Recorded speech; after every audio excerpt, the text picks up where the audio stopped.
Hi everyone, it's Paul O'Donoghue, the CEO and founder of SalesStar. I've got a special guest with me today, Raoul. Raoul's our marketing genius.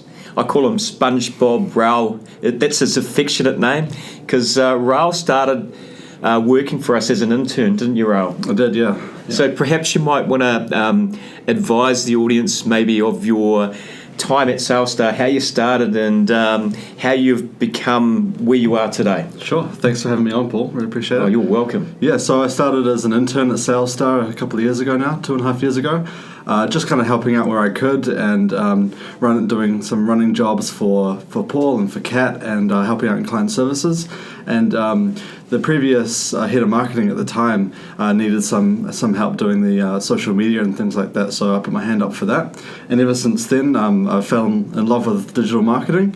And the progression's been real quick and lots of learning, but it's been a really great couple of years. I think the progression's been really, really quick because what I see is that you're a digital native, so you're born into technology. You're used to technology through your schooling and education. But what I saw in you is that you had an appetite for detail. You were studying a finance degree, which didn't help me from a digital marketing point of view. But the biggest thing you had was you had a passion for marketing.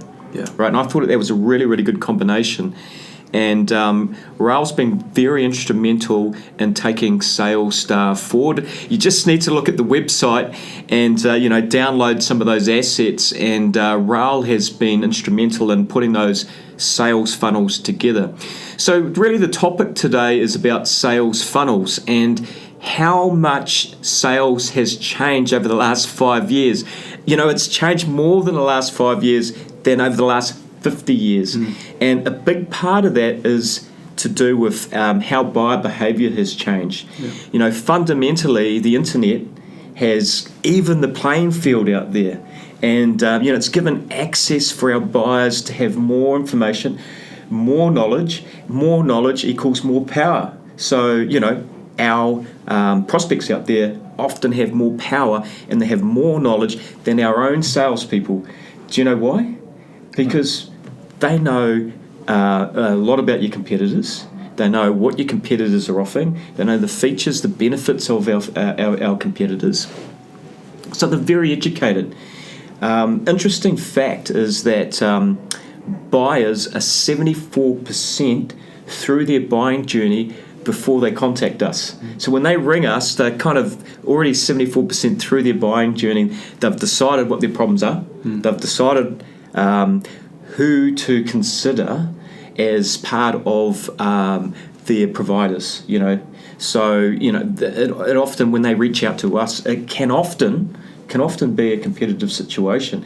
But I think what we can do from a marketing point of view, and what we've done really well, is differentiated ourselves and given us back more of that power.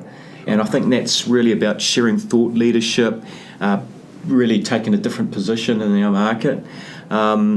So I guess what I'd want to tease out a little bit from people that want to know a little bit more about social selling, creating sales funnels, how to engage a particular prospect into reaching out to you and influencing the sale. Because the interesting thing that we've done is we've built a relationship online. So it's whether we're reaching out to a prospect or they're reaching out to us, the thing that I'm hearing them say is they feel like they know us already. Yeah. So, how can our clients, or how can our viewers out there get some of that experience? Do you want to share some insights there? Sure, right? Yeah, I really think it's just a shift in your thinking, and that comes from the leadership of the business. And so I think one of the things that you've done extraordinarily well, Paul, is you've kind of taken the reins on the content and the video marketing and all the digital marketing and really gone, right, where we need to be is here. We need to be creating content constantly. We need to be the thought leaders. Yep. We need to be producing way more than we were before. And I think some companies have done that really well, but I think most companies haven't quite yet. Right. I don't think a lot of people have really understood fully just how powerful social media is in terms of marketing and sales. And like you're saying before, I mean, back in the day, a marketing job was to create an ad, put it in a magazine or maybe on the radio, something like that. Yeah. And they'd get a call, and then you pass that on to sales, and then there you go. That's your job. Yeah, I'm laughing here because I've been around a little while. I've had the business for 13 years, and I've tried some of that traditional marketing stuff in the past, and it's frustrated the heck out of me because you can't measure it. It's like I always used to say 50% of marketing doesn't work. It's just trying to discover which 50% is not working. Yeah. What I love about digital marketing is it's science. It's absolutely scientific because you can test and you can measure everything. Yeah, absolutely. And that measuring is really important because then you know what's working and what isn't. Say if you've got split testing between Google Ads and Facebook Ads, and one is outperforming the other, you can see that on the amount of money you're spending, on the clicks that you're getting, on the leads that are coming through, and also the sales that you're making across each platform. And then you can decide where your marketing budget goes. So you can really make smarter decisions when it comes to your marketing. Okay, excellent. I'm glad you're making those decisions because I'm not one for an eye for a detail. That's why you're doing what you're doing. Hey, so just maybe we touch on a traditional, a modern approach to selling, and that is, the big topic today is sales funnels. So if you're trying to create a sales funnel online, I think the first place you probably should be starting would be identifying a persona. Would that be right? Absolutely. You've got to be really clear on what your target market is. And I think this is something that I've struggled with in the past. We think we've got the clear target market and we think we know exactly what that person looks like. Yes. But you always need to go an extra 2 steps deeper into more detail about what Facebook groups they're interested in, who they're following, their exact title, income levels, things like that. You can get really deep, especially on some of those social media targeting. So this is really, really good, and this has been a massive learning for me just recently because we had an incline of our target market,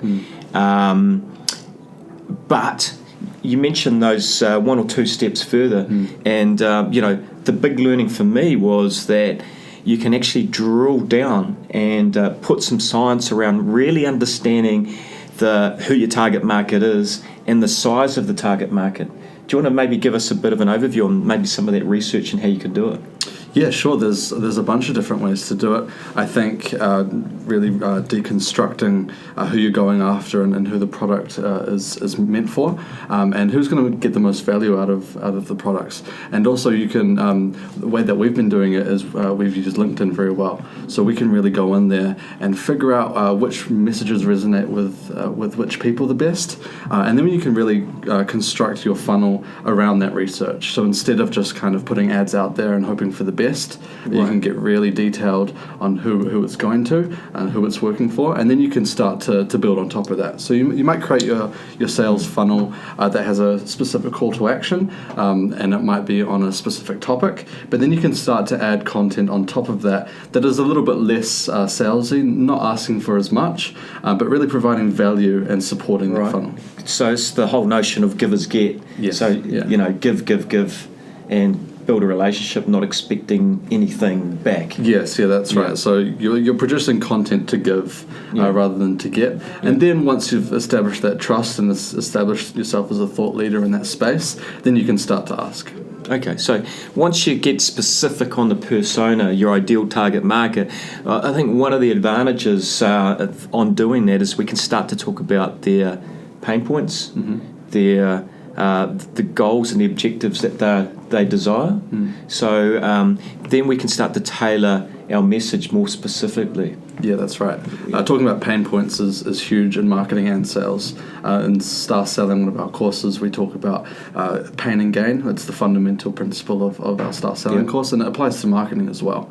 You really got to figure out what that target market is feeling, some of the frustrations that they have, and then you can call them out on those frustrations, and then provide a solution. So there's some similarities from modern day selling to modern day marketing, and I think from my experience where companies get it wrong is that marketing and sales work in isolation.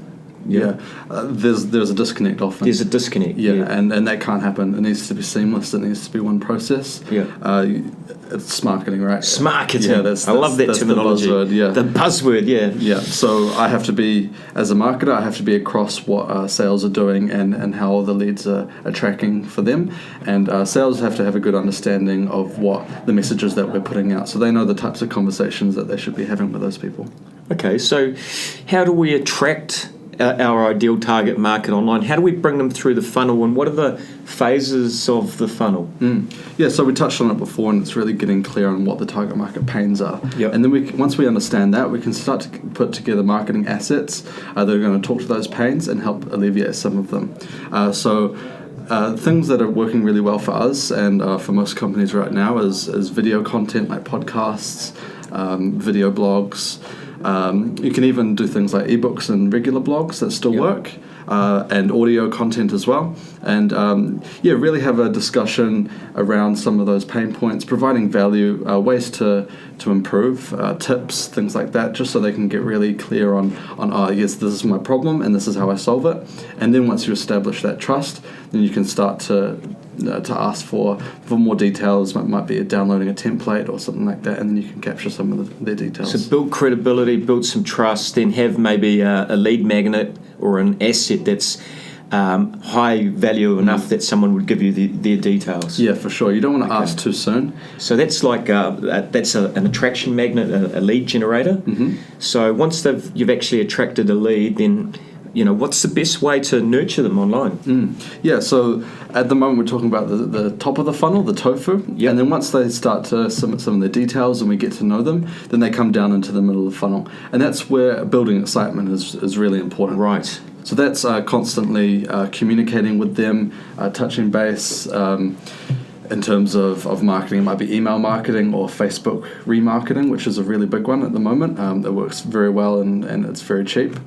So you can use some of these tactics to put more messages in front of them and constantly be talking with them and putting messages. That's a really, really big learn over the last few months is learning how to remarket to your ideal target market on Facebook. Yeah. From a prospect's point of view, it feels like you're everywhere. Yeah. So it's a really good way to be front of mind, right? Yeah, you can. I'm sure the people out there have seen some of the people who are best at it. The Sam Ovens, the Ty Lopez's, the Grant Cardones of the world. They hammer Facebook remarketing and other social remarketing, and it feels like they're everywhere all the time, and it feels like they're talking to everyone. But they are talking to you. They've obviously honed it down to you because you've triggered something off. Exactly. Yeah, and then obviously they save a lot of money getting a return of investment on their marketing spend by remarketing to you on Facebook. Yeah, because if you've liked one of their posts or you've shared one of their photos or visited their website,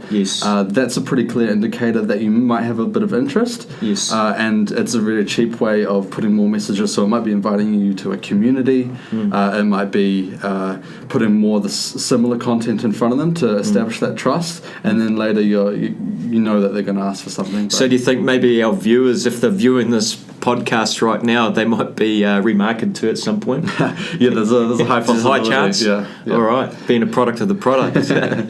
We'll make sure that it's high value anyway. For sure. That's the key. So get them excited, build a relationship, educate them more through the middle of the funnel. And then what happens at the end of the funnel? We call that a marketing qualified lead.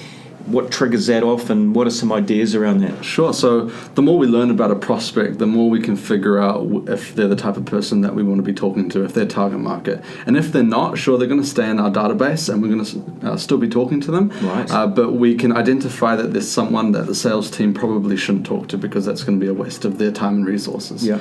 So the funnel, it gets smaller as it gets down, and that represents... gets smaller like a traditional sales funnel, obviously. Yes, yeah. So at the end, you'll have MQLs.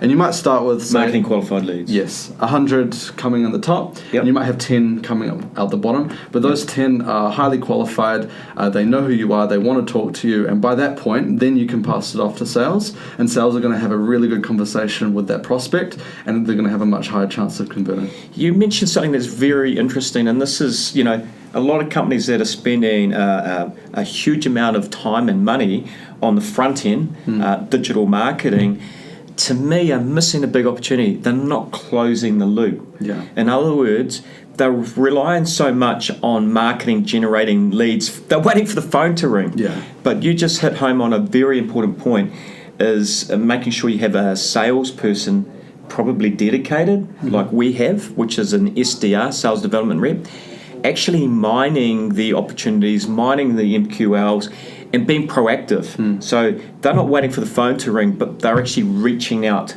to our clients or our prospects online and closing the loop, personalising it, humanising it, and having a conversation. Yeah, for sure. That works exceptionally well for us. It doesn't work for every company. It depends what type of product you're selling, whether it's B2B, B2C, high or short sales cycles. I mean, if it's e-commerce, you probably don't need someone picking up the phone and ringing every prospect. It might be a case of your marketing funnel does the transaction at the end for you. But for us and for a lot of our clients, I think a specialized sales development rep that's going to get on the phone and be able to have really high quality conversations is vital. Yeah, I think you need to, from a B2B point of view, if it's a high value sale, having that SDR in place who can close the loop is very important. Is there anything else you want to add to this podcast, Raoul? I think that it's really important to, like I said at the start, just change that mindset, and that mindset comes from the top. So if you're a CEO and if your management are really dedicated to creating high quality content and employing people who know how to distribute that content and set up those sales and marketing funnel, then it's going to have a really, really positive impact in your business. And I think that the companies that do this well will succeed in the next 5 to 10 years, and the companies that think that they're okay doing what they've always done, I think they're really going to struggle. I totally agree. I mean, this has been a game changer for us.